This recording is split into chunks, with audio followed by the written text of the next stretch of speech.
الرحيم. الحمد لله رب العالمين والصلاة والسلام على سيد الأنبياء والمرسلين محمد وآله وصحبه أجمعين. أما بعد، أعوذ بالله من الشيطان الرجيم. بسم الله الرحمن الرحيم. فإذا ركبوا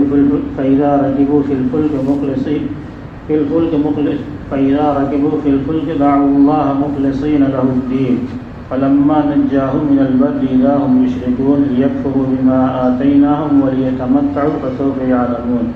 صدق اللہ العظیم. محترم حضرات، آج کا موضوع ہے کہ بھروسے کے لائق صرف اللہ کی ذات ہے اور مومنین کو اللہ ہی پر بھروسہ کرنا چاہیے.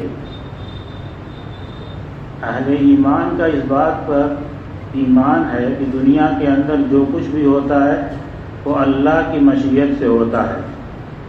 اللہ کی مشیت کے بغیر ایک پتا بھی نہیں گر سکتا. قرآن و حدیث میں بکثرت تاکید کی گئی ہے کہ مومنین کو اللہ پر بھروسہ کرنا چاہیے. قرآن میں 7 مرتبہ اللہ نے کہا وَعَلَى اللَّهِ فَلْيَتَوَكَّلِ الْمُؤْمِنُونَ کہ مومنین کو تو اللہ ہی پر بھروسہ کرنا چاہیے. چنانچہ اگر آپ انبیاء کرام کی سیرت کا مطالعہ کریں، انبیاء کرام علیہ السلام اللہ کے منتخب بندے ہوتے ہیں. اللہ کی سب سے زیادہ معرفت انہیں حاصل ہوتی ہے، اس لیے اللہ پر سب سے زیادہ توکل اور یقین ان کو ہوتا ہے. اگر آپ ان کی سیرت کا مطالعہ کریں تو چاہے جیسے بھی حالات آ جائیں، جتنے شدید حالات آ جائیں، ان کی نگاہ کبھی اللہ سے ہٹتی نہیں تھی. دنیا کو تو اللہ تعالیٰ نے دار الاسباب بنایا ہے، ہر چیز کو کسی نہ کسی سبب سے متعلق کر دیا ہے، لیکن اس سبب کے اندر اثر پیدا کرنا اللہ ہی کا کام ہے. تو ان حضرات کی نگاہ براہ راست اللہ پر ہوتی تھی اور جو ان کے متبعین ہیں جتنا ان سے قریب ہیں ان کا بھی وہی حال ہوتا تھا. حضرت جابر رضی اللہ عنہ کہتے ہیں کہ ایک غزوے سے ہم واپس آ رہے تھے، رسول اللہ صلی اللہ علیہ وسلم نے اپنی تلوار، سب لوگ آرام کرنے کے لیے لیٹ گئے، آپ بھی لیٹ گئے، اپنی تلوار جو ہے درخت سے لٹکا دی. ایک کافر آیا اور تلوار میان سے نکال کر ننگی تلوار لے کھڑا ہو گیا. کیا بتائیے کون آپ کو بچائے گا؟ اس حال میں آپ نے نہایت اطمینان سے کہا کہ اللہ. اس کا یہ اثر ہوا کہ تلوار اس کے ہاتھ سے چھوٹ گئی. ہجرت کا واقعہ آپ نے پڑھا ہوگا کہ جب رسول اللہ صلی اللہ علیہ وسلم مکہ سے نکلے ہیں تو غار ثور میں گئے اور مشرکین مکہ تلاش کر پورے مکے میں تلاش کرتے کرتے وہاں تک بھی انہوں نے کھوجیوں کی خدمات حاصل کی. تو وہ سب ایک دم لے کے وہاں تک پہنچے غار ثور کے منہ تک کہ یہاں تک آنے کے نشانات ملتے ہیں. وہیں کھڑے ہو کے بات کر رہے ہیں. صدیق اکبر رضی اللہ عنہ کہتے ہیں کہ یا رسول اللہ اگر یہ اپنے پیر کو دیکھ لیں تو ہمیں بھی دیکھ لیں. تو آپ نے فرمایا اس وقت یعنی اس گھڑی میں لا تحزن ان اللہ معنا، یہ قرآن کہتا ہے غم مت کرو، گھبراؤ نہیں، اللہ ہمارے ساتھ ہے. وہ کون سی طاقت بلوا رہی تھی؟ وہ وہی یقین اور توکل ہے جس کے بارے میں اللہ تعالیٰ کہتے ہیں کہ وعلی اللہ فلیتوکل المؤمنون. موسیٰ علیہ السلام کے واقعے میں سورہ شعراء کے اندر ہے کہ فلما تری الجمعان قال اصحاب موسیٰ انا لمدرکون کہ جب دونوں جماعتیں آمنے سامنے ہوئی، جب بنی اسرائیل کو لوگ مصر سے نکلے ہیں تو فرعون نے پیچھا کیا. جب یہ لوگ دریائے نیل کے یا جو بھی بحر قلزم جو بھی وہاں جب یہ پہنچے ہیں تو آگے سمندر ہے، دریا ہے اور پیچھے یہ. اب کیا سب لوگوں کی زبان سے نکلا انا لمدرکون، تاکید دونوں طرف سے، یعنی ہم تو دھر لیے گئے، اب بچنے کا کوئی راستہ نہیں. لیکن موسیٰ علیہ السلام کہتے ہیں کلا ان ربی معی ان ربی معی کہ کلا ان معی ربی سیہدین کہ میرا رب میرے ساتھ ہے، وہ مجھے راستہ دے گا. یعنی اسباب کی دنیا میں بچنے کا کوئی راستہ نہیں، کوئی شکل نہیں. جائیں گے تو سمندر میں ڈوبیں گے، اور پیچھے یہ لوگ ہیں ہی ہیں موجود. لیکن وہاں بھی ان معی ربی سیہدین کہ میرا رب میرے ساتھ ہے اور میری رہنمائی کرے گا. چنانچہ اللہ تعالیٰ نے کی اور آرام سے یہ لوگ نکل گئے اور پیچھا کرنے والے لوگ وہ سب کی سب جا کے غرق ہو گئے، ڈوب گئے. تو آدمی کا جیسا بھروسہ رہتا ہے اور جیسا اللہ تعالیٰ پر توکل رہتا ہے اسی اعتبار سے معاملہ ہوتا ہے. بعد کے لوگوں میں بھی اوصاف پائے جاتے تھے. ایسا نہیں ہے کہ صرف پہلے کے لوگوں میں یا انبیاء نے ان کے امتیوں میں بھی. یہ تحریک فلسطین یاسر عرفات وغیرہ بعد میں جنہوں نے قیادت کی، اس کے اولین قائد میں مفتی امین الحسینی صاحب تھے. وہ بڑے عالم فاضل اللہ والے. وہ اپنے دفتر میں بیٹھے ہوئے تھے، ایک یہودی گھس گیا ریوالور لے کے اور کہا کہ بتائیے اب کون بچائے گا؟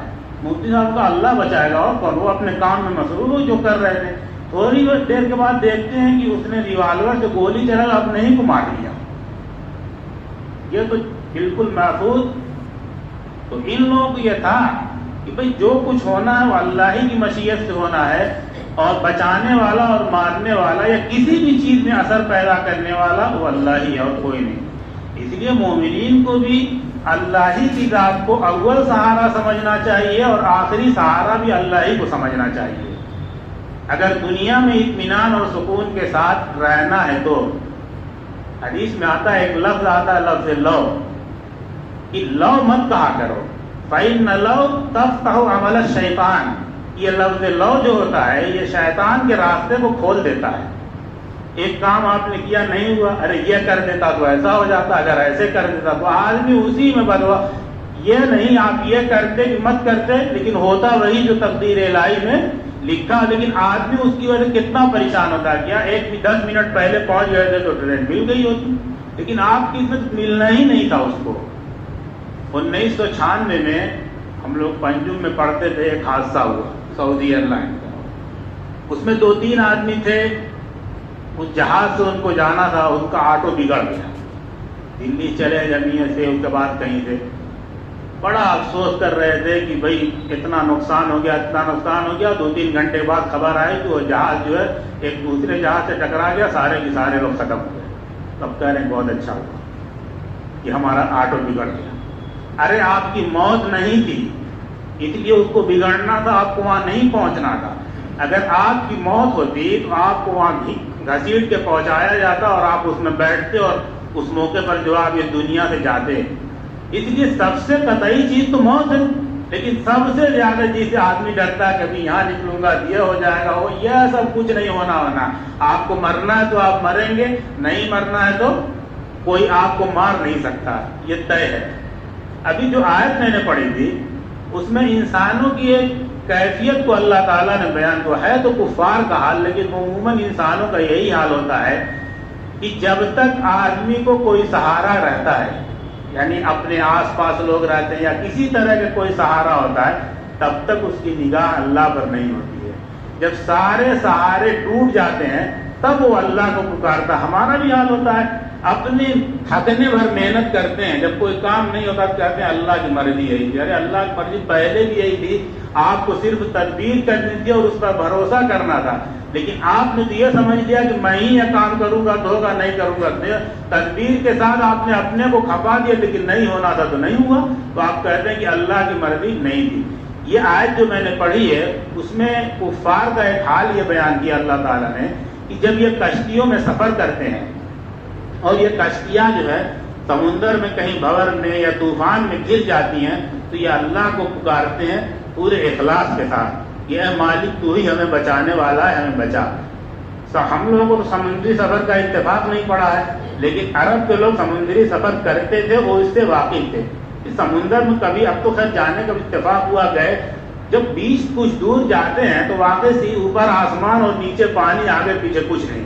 اگر اس میں کوئی طوفان آ جائے تو کون بچا سکتا ہے. لیکن اب ہوائی سفر میں اندازہ ہوتا ہے، اس وقت تو ہوائی جہاز ایجاد نہیں ہوا تھا. وہاں تو کوئی بات ہو جاتی ہے تو مت پوچھیے. ہم لوگ حج میں جا رہے تھے، بنارس سے شارجہ پہنچے، شارجہ سے مدینہ. جیسے ہی جہاز اڑا ہے 15 منٹ کے بعد اتنا شدید طوفان آیا، جہاز اس میں گر گیا، ایسے ایسے ڈول رہا تھا. یعنی اب اس وقت یہ سارے لوگ اس کو جو یاد ہوتا ہے، وہ تو حج کے سفر میں دل بھی مضبوط ہوتا ہے، کسی دنیا کے سفر میں تو تھے نہیں. لیکن 15 منٹ یہ کیفیت رہی کہ ہر وقت ایسا لگتا تھا کہ اب جہاز گرا تب گرا. لیکن خیر اس کو ابھی سب کو محفوظ رہنا تھا. 15 منٹ کے بعد پھر وہ طوفان ختم ہوا، جہاز اس میں سے نکلا تو خیریت سے مدینہ پہنچ گئے. تو اس وقت اللہ کو آدمی جو یاد کرتا ہے، اس لیے کہ اب کوئی سہارا نہیں ہوتا ہے. ورنہ پہلے تو اپنے اعتبار سے کوشش کرتا ہے. ہمارے استاد مولانا اعجاز صاحب نے اپنا ایک واقعہ لکھا ہے, وہ اپنے خطبات میں بیان بھی کیا ہے کہ غازی کو جب ہم پڑھاتے تھے تو میں اور مولانا ضمیر احمد صاحب جلال پوری کہ ہم دونوں آدمی گنگا کے اس پار جانا تھا, کہیں کوئی پروگرام تھا. کہ اس وقت سیلاب آیا ہوا تھا اور ڈی ایم کی طرف سے ممانعت تھی کہ کشتی نہیں چلائی جائے, اس لیے کہ کہیں بھی کچھ ہوگا تو بچنے کا کوئی راستہ نہیں. کہ لیکن پھر بھی چوری چھپے تو لوگ جاتے ہی آتے تھے. ایک کشتی والا ہے کہ میں لے چلوں گا, بہت سارے لوگ تھے کہ ہم لوگ بھی بیٹھ گئے. کہ میں تو ایک کتاب پڑھ رہا تھا, صحیح سیرت سید احمد شہید مولانا کو سنا رہا تھا, چل رہے تھے کہ بیچ میں پہنچے ہیں تو ہوا تیز ہوئی, بہت تیز ہوئی, کشتی ڈولنے لگی. تو جتنے ہندو تھے اس وقت گنگا میاں بچا لیو, گنگا میاں بچا لیو اپنا کر رہے ہیں. کچھ نہیں, بہت تیز ہوا ہو گئی. جب ایسا لگا کہ اب نہیں بچ سکتے کہ اے بھگوان, اے ایشور, اے بھگوان, اب وہاں سے گنگا میاں ختم, اب صرف اللہ کا نام, صرف اللہ کا نام. اپنی زبان میں جو بھی کہتا, باہر کا اللہ نے رحم کیا. کچھ دیر کے بعد طوفان ختم ہوا اور کشتی پہنچ گئی.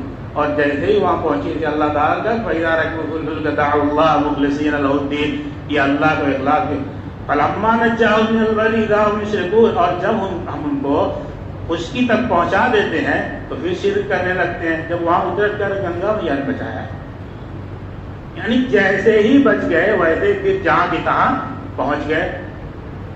تو یہ صورتحال ہوتی ہے. تو انسان کا یہ عام حال ہے کہ جب اللہ تعالیٰ اس کو کچھ طاقت دے دیتے ہیں, اس کو اپنے آس پاس کچھ نظر آ جاتا ہے تو وہ بہت سرکش ہو جاتا ہے. لیکن اللہ تعالیٰ کی ذرا سا بھی گرفت ہوتی ہے تو پھر وہیں ٹھنڈا ہو جاتا ہے. تو بھروسہ اللہ پر کرنا چاہیے, چاہے آپ جو بھی کام کریں. علاج کریں, مرض اور صحت اللہ ہی کی طرف سے ہے, اولاد اللہ ہی دیتا ہے. موضوع تفصیل طرف ہے. ہمارے استاد مولانا محمد احمد صاحب انتقال ہوا ہے 1-2 مہینہ پہلے. بڑے طبیب بھی تھے, مشکات شریف میں کتاب الطب پڑھاتے تھے. وہ دواؤں میں اثر والی بات پر ایک واقعہ سنا رہے تھے کہ ایک حکیم صاحب جنگل میں جاتے تھے تو جڑی بوٹی کہتی تھی کہ میں فلاں مرض کی دوا ہوں. ایک دن گئے, اسی مرض کا کوئی مریض آیا ہوا تھا تو انہوں نے لے کے آیا, کہ مولوی صاحب کھلایا نہ بس مر گیا. یعنی جس مرض کی دوا تھی کھلایا تو مر گیا.